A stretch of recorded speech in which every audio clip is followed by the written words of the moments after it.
Hello bachon, let's read the question. The question says the reaction of hydrogen and iodine monochloride is represented by the equation.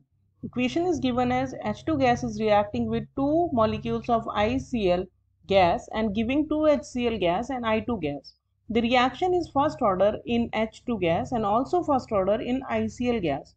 Which of these proposed mechanism can be consistent with the given information about this reaction?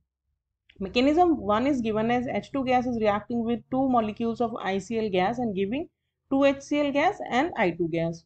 And mechanism 2 is given in two steps. In step 1, H2 gas is reacting with one molecule of ICl gas in a slow step and giving HCl gas and HI gas. And in step 2, HI gas is reacting with another molecule of ICl gas in a fast reaction and giving HCl gas and I2 gas. So option A is 1 only. Option B is 2 only, option C is both 1 and 2, and option D neither 1 nor 2. So first of all, we will check the key concept of the question. The key concept of the question is rate determining step is always a slow step.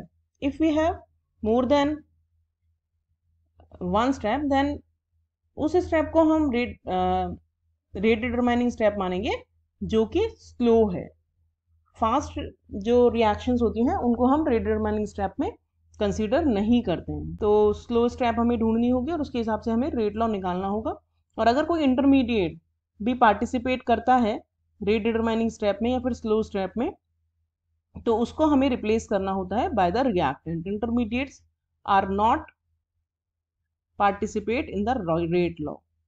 अगर वो participate कर रहे हैं तो we have to replace them by the reactant molecule. So अभी हम solution देखें अगर, तो हम अगर पहली मैकेनिज्म को कंसीडर करें तो उसमें सिर्फ एक ही स्टेप में रिएक्शन हो रही है जिसमें H2 रिएक्ट कर रहे हैं दो मॉलिक्यूल ऑफ ICl गैस के साथ में और ये दे रहा है 2HCl गैस और I2 गैस. तो इसमें क्योंकि और कोई स्टेप है नहीं तो इसी को स्टेप को हमें कंसीडर करना होगा.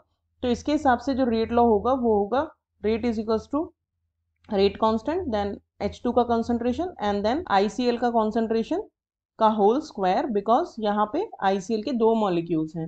और जो हमें एक्चुअल में रेट लॉ दिया हुआ है वो दिया है कि रेट जो है वो दोनों ही रिएक्टेंट के रिस्पेक्ट में फर्स्ट ऑर्डर है. तो जो गिवन रेट लॉ है वो है ये वाला.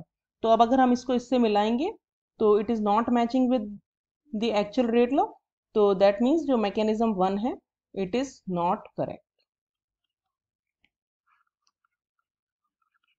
अब हम अगर सेकेंड मैकेनिज्म देखें तो सेकेंड मैकेनिज्म में जो फर्स्ट स्टेप दिया है वो दिया है स्लो स्टेप. तो यानी कि जो फर्स्ट स्टेप है वही हमारा रेट डिटरमाइनिंग स्टेप है. और फर्स्ट स्टेप में एक molecule of H2 is reacting with one molecule of ICl और हमें वो दे रहा है एक मॉलिक्यूल HCl गैस का और एक HI गैस का. तो दैट मीन्स इसमें जो रेट हो गई, क्योंकि रेट स्लो स्टेप पे ही डिपेंड करती है, तो इसमें रेट होगी rate is equal to K H2 की कॉन्सेंट्रेशन एंड ICl की कॉन्सेंट्रेशन. तो this is matching with the required rate law और गिवन रेट लॉ. तो यानी कि जो मैकेनिज्म 2 है this is the right mechanism. तो हमारा जो करेक्ट आंसर हो जाएगा वो हो जाएगा option B. That means only second mechanism is consistent with the given information. So hope you understood the solution well. Thank you.